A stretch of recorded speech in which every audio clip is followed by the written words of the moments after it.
Okay, the example of ego is Mary really wanted to borrow her mom's necklace, but knew her mom would be angry if she took it without asking. So, she asked her mom if she could wear it. So, meaning to say, when we say ego, is the ego will give a more socially accepted means of getting the desire and wants of a person without getting to hurt other feelings. Kumbaga, sa kay id kasi, 'di ba, basta lang masatisfy yung pleasure mo without thinking kung meron kang masasagasaan or masasaktan. At least, nasatisfy mo yung pleasure mo. But dito sa ego, kumbaga nandun na yung factor na you will more socially accepted means of getting the desire and wants of a person without getting hurt other feelings. Dito na, kumbaga, na-develop na dito yung kapag kukunin ko to, magagalit si mama. Or, so, magpapaalam na lang ako. So, nandun na yung may principles ka na, meron ka ng standard or may set of standard ka na or guidelines na on how to behave according while you fulfill your pleasure. Okay? So, next one is the superego. Freud believed that this aspect of man begins to manifest as a child turns 5. This is the last component of personality which holds our moral judgment or concept of right and wrong that believe to be acquired from the family and the environment.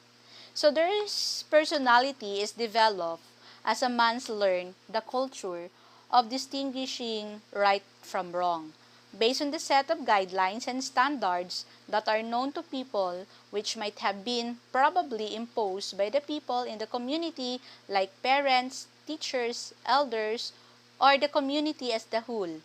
Therefore, superego directs a man's life for him to avoid hurting others. So, meron na ditong judgment.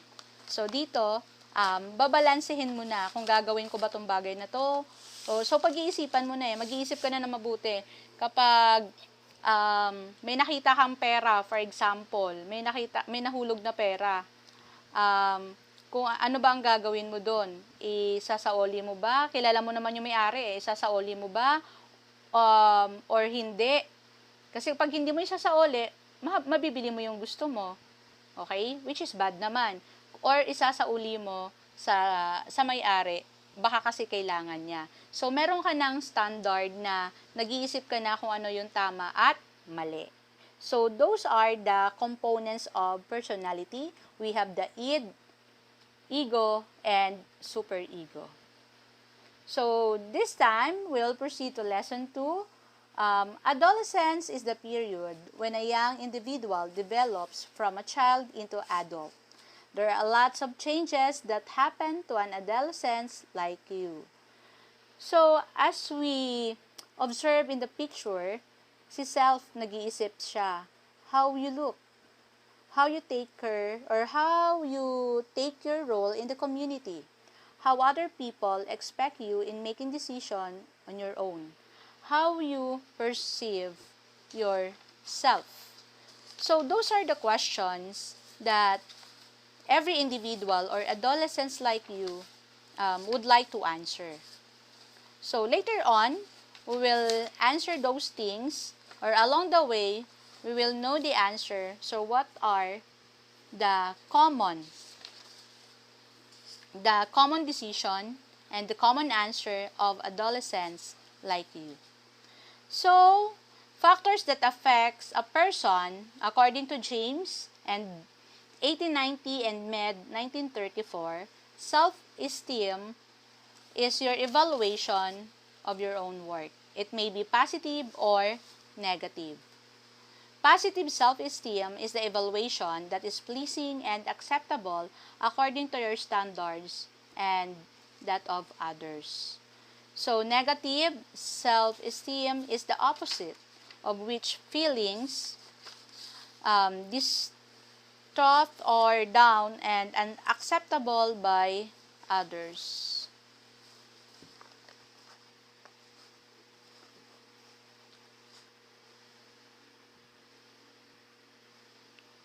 Okay, according to Tafarodi and Swan, there are many factors to identify the level of self-esteem of an individual, and some major factors are,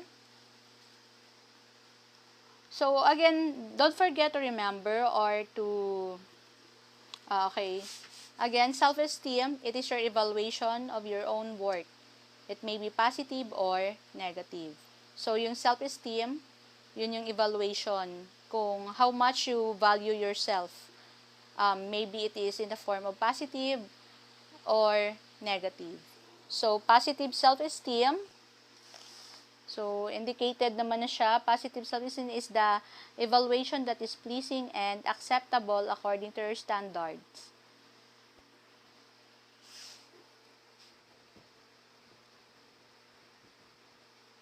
So, according to Taparodi and Swan, there are many factors to identify the level of self-esteem of an individual, and some of the factors are own appearance, how satisfied you are in a relationship, how you view your performance. Next one is self-efficacy. Self-efficacy is not considered as a trait. Does not refer to your abilities but rather to your beliefs about what you can do with your abilities. It is your will to produce an effect on a specific things. It is your self-belief to effectively achieve your most important goal. So, meaning to say, it is your personal drive, it is your will to produce an effect on a specific things. Your self-belief. That is self-efficacy. Yung paniniwala mo sa iyong kakayahan o sa iyong sarili na maaabot mo ang iyong pangarap or goals sa buhay. So, according to Maddox and Clayman, 2000, defined that explain the 5 different ways that influence self-efficacy. So, from Albert Badura, a professor and psychologist. So, 5 different ways that influence self-efficacy. We have the performance experiences. If you are good at achieving your specific goal, then you probably think that you have achieved it again. When the opposite happens, if you fail, you will often think that you will fail again. Para siyang law of attraction. Kumbaga, parang pag iniisip mo yung na papasa ka, talagang papasa ka. So, that is performance experiences. If you are good at achieving your specific goal. Okay, next, vicarious performances. If others achieve their goal or specific task, then you will come to believe that you will also achieve your goal. Kung iba, naniniwala sila na kaya nilang maabot yung kanilang mga goal sa buhay, yung kanilang gusto, yung pangarap nila, of course, napupush ka rin, kaya nila di kaya ko rin. So, that is vicarious performance. So, next one is verbal persuasion. It is when people tell you whether they believe or not on what you can do or cannot do. The effect of your self-efficacy will depend on how that person matters to you. So, depende. If the people tell you whether they believe or not on what you can do. Diba? So, it matters kung sino yung mga nagsasabi sa'yo. So, for example, kung ang nagsabi sa'yo, ano mo, idol mo, o di kaya hinahangaan mong tao, teacher mo, or principal, na kaya mo yan. Talagang it matters na talagang lalo mong pagsusumikapan. Kasi, yung taong nagsasalita, ina-idolize mo. So, it matters. So, imaginal performances. When you imagine people, or when you imagine yourself doing well, then it will happen. So, self-explanatory. So, imaginal performances. Kung ini-imagine mo yung sarili mo, or iniisip mo yung sarili mo na ikaw ay gumagawa ng maayos, then it will happen. When you imagine, o iniisip mo yung sarili mo na magiging maayos to, kung parang setting goal lang siya, parang mindset lang siya na kaya ko to, o di kaya magiging smooth ang lahat, so it will follow. It will happen. Then, the affected states and physical sensation, if your mood or emotion and physical states come together, it will affect your self-efficacy. So, kung yung mood mo, tsaka emotion, yung mood, yung emotion mo, tsaka yung physical, kumbaga parang ang mood mo, nababagot ka, o di kaya naiinis ka, tapos pagod ka pa, o pag nagsama yan, talaga maapektuhan yung self-efficacy mo, yung will mo sa sarili mo na ma-achieve mo yung goal mo. Kumbaga, yung emotion, yung pag-iisip mo, yung maging yung damdamin mo, yung emotion mo, halimbawa, nasaktan ka. Of course, kapag nasaktan ka, nakakapagod, di ba? Physically, nakakapagod din yun. So, it will affect your will or efficacy to achieve your goal. If negative mood connect with negative physical sensation, the result will be negative. So, and if it is positive, most likely the result will be positive. So, ganun din. Self and identity. Self and identity, according to William James, a psychologist, the self is what happened when I reflect upon me. Taylor, 1899, described that self as a reflective project. How we see ourselves is geared toward improving ourselves depending on a lot of factors. Dan McAdam, a psychologist, reiterated that even there are many ways on how we reflect to improve ourselves. It brings us back to these three categories. So first, we have this self as social actor. Categories of self. 1. Self as social actor. We are portraying different roles and behaving for every type or set of people in front of us, since we all care about what people think about us. It is practically for social acceptance. So, kumbaga, tayo, mga self as social actor, kapag, for example, kaharap mo, magulang mo, iba yung personality mo. Pagkaharap mo, kaibigan mo, iba yung personality mo. Pagkaharap mo, teacher mo, iba yung personality mo. So, that is the example of self as social actor. Next, self as motivated agent. People act based on their purpose. They do things based on their own dreams, desire, and plan goals for the future.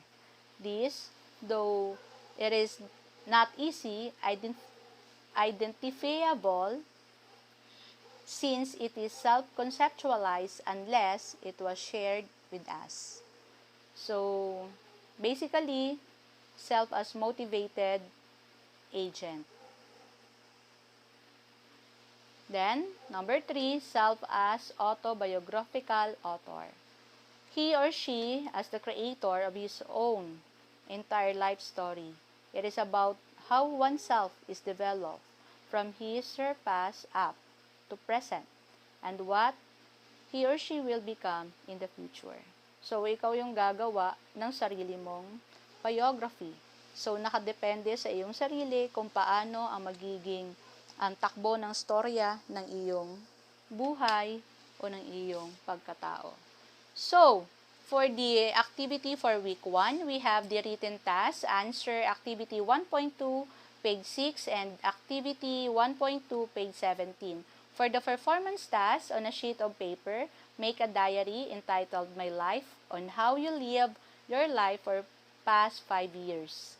Page 11, considering the given instructions and criteria, content 30%, cleanliness 10, timeliness 10, and total of 50 points. Okay? So, activity 1.2, page 6, briefly discuss the principles and concept of the famous philosophers. Do this on your paper. Number 1, knowing others is intelligence. Knowing yourself is true wisdom. Mastering other is strength. Mastering yourself is true power by Lao Tzu. Number 2, knowing yourself is the beginning of all wisdom by Aristotle. Okay, another written task. Activity 1.2, sharing is caring. Page 17, instruction. Create your own cloud map and enumerate your strengths, weaknesses, what makes you angry and what makes you happy. Minimum of 5 per category. Okay, so that is the cloud map. Okay, then for your performance task, as I stated a while ago, on a sheet of paper, make a diary entitled My Life on how you live your life for past 5 years, considering the criteria, content, cleanliness, timeliness, total of 50 points. Good luck and keep safe.